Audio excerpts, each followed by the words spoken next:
শেখ হাসিনার পতনে দেশ জুড়ে উৎসব দেখা দিলেও তা শঙ্কা তৈরি করেছে প্রতিবেশী দেশ ভারতে। প্রতিদ্বন্দ্বী চীনকে মোকাবিলা করতে শেখ হাসিনাকে সমর্থন করেছিল নয়াদিল্লি।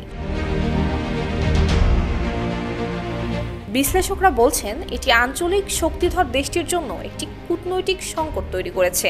গতকাল আন্তর্জাতিক বার্তা সংস্থা এএফপির বিশ্লেষণে এসব তথ্য জানানো হয়। এদিকে একাধিক পর্যবেক্ষক জানিয়েছেন সামগ্রিকভাবে এই পরিস্থিতি ভারত সরকারকে একটা ক্যাচ-22 সিচুয়েশন কিংবা চরম উভয় সংকটে ফেলে দিয়েছে।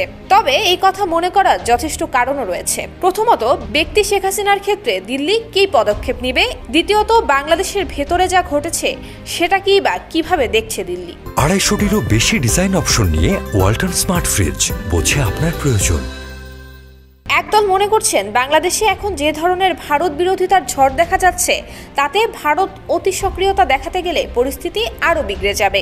দিল্লিতে বর্তমানে আরও একটি মতবাদ হলো, ভারত যদি বাংলাদেশের এমন পরিস্থিতি দেখেও চুপচাপ হাত গুটিয়ে থাকে তাহলে ঘরের পাশে একটি মৌলবাদী শক্তির উত্থান অবধারিত।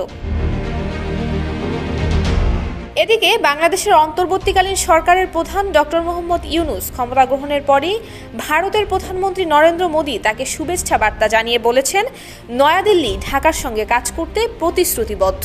অন্যদিকে বাংলাদেশের নতুন সরকার প্রধান ডক্টর ইউনূস দিয়েছেন বন্ধুত্বের বার্তা।